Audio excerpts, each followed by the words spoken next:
Hey everybody, welcome back. This video is going to be on propaganda and how candidates use it when they're running a political campaign. So the first way is just plain folks, and that is when a candidate acts like they're just a normal person. Even though we know they're not just normal people, they act like it so you can kind of relate to them. Here's a picture of former President George W. Bush sitting on a pickup truck, drinking Coca-Cola. He's got a cowboy hat on, cowboy boots. He looks like a normal guy. What you don't know is that he's sitting on his 400-acre ranch in Crawford, Texas. Here's a picture of 44th President Barack Obama walking down the beach with his daughters. What you don't notice is there's nobody else on the beach. Here's a picture of 42nd President Bill Clinton and former Democratic nominee Hillary Clinton flipping steaks while while campaigning for someone for U.S. Senate. They look like normal folks. They're really not. They're very rich. Here's a picture of Michelle Obama at a Target. Everybody loves Target. I know my wife does. What you don't notice is this Secret Service member in the background. They act like they're normal folks, but they're really not. They may have been at one time, not anymore. A second piece of propaganda is name calling. Name calling is using derogatory terms to describe your opponent. The current president, Donald Trump, this is probably the most used propaganda by him. He has called people in the Democratic Party and even people in the Republican Party and all kinds of different names. He called Hillary corrupt Hillary. He calls Joe Biden Sleepy Joe. He has called George H.W. Bush names, who was a Republican president. He has called George W. Bush names. He has called leaders of the Republican Party like Ted Cruz names. So Trump doesn't really just limit his name calling to the opposite party. He just calls everyone names. This is one of the more kind of dirty forms of propaganda, but he appears to be good at it.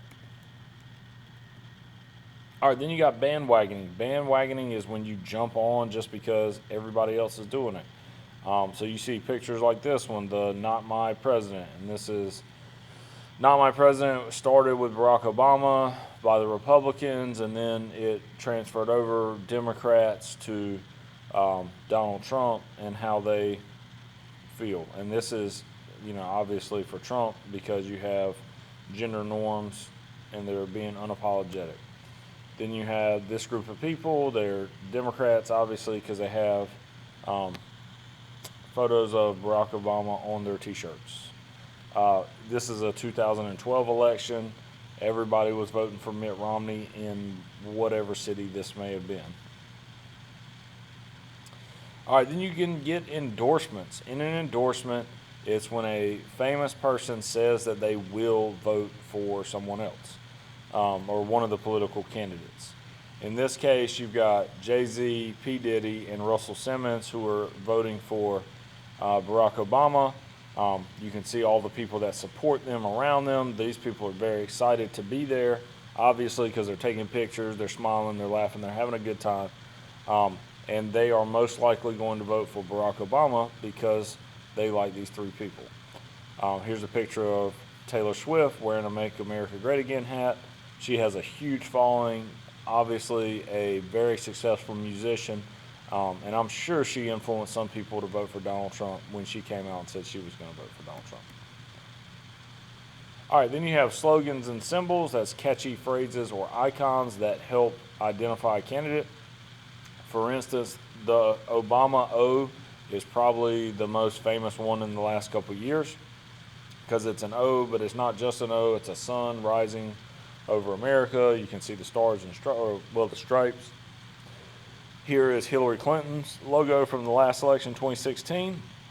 She has an arrow embedded in it showing progress forward.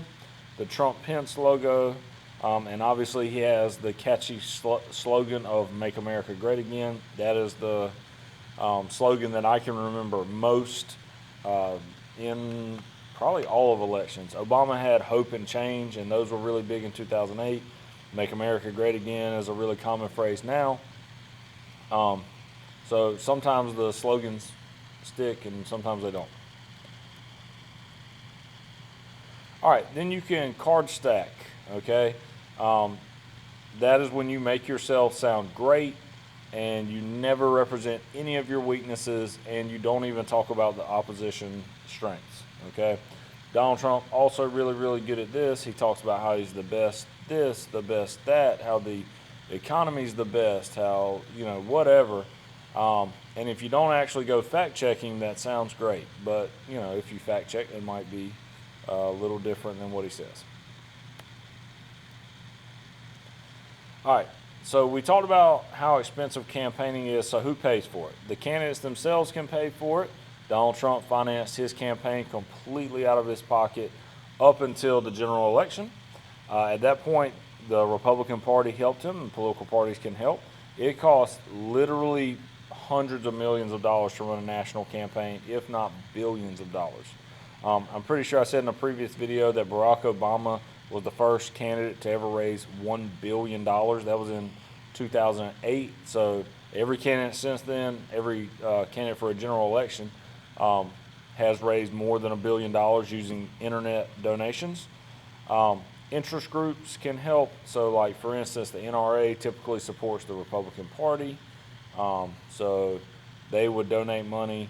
Then you have like the NAACP typically helps the Democratic Party. They can raise money and donate to candidates. And political action committees can raise money. Political action committees or PACs are typically groups of businesses that donate. They pool their resources and donate money to a candidate's campaign. So interest groups are organizations of people with common interests that attempt to influence government policy. I just talked about a couple like the NAACP and the NRA. So here's how they're different from political parties. They are not trying to elect candidates. They only focus on one issue, okay? They hire lobbyists that influence government officials to enact policies. And a lobbyist is an expert that tries to influence government officials on behalf of the interest group. Typically, lobbyists are former politicians, so they know the politicians that are making laws very well. They know how the system works. They know what they can get away with and what they can't. It used to be early days, lobbyists could walk up and say, hey, look, if you vote yes on my bill, then here's a Cadillac out front for you, or here's an envelope with $50,000 in it. But we know that's bribery and you can't do that. So what they can do is they can donate money to campaigns. They can offer public support to a candidate to sway their supporters in favor of that candidate. So while they can't necessarily offer them bribes, they can kind of, bribe them with votes or bribe them with support. Here are examples of interest groups. NAACP fights for the rights of African Americans. AARP is the American Association of Retired People, so they fight for the rights of elderly. National Rifle Association is very pro Second Amendment. MAD, Mothers Against Drunk Driving, fight for laws to be passed for against drunk driving.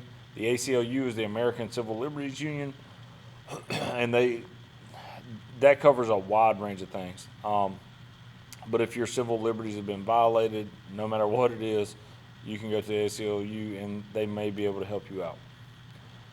So what do lobbyists do? They gather information, research on behalf of interest groups. They work with Congress to create new legislation, and they start grassroots movements, meaning they start movements within just normal people to try and get things done. That's all for this video, guys. I hope you're having a great day. Please let me know if you have any questions.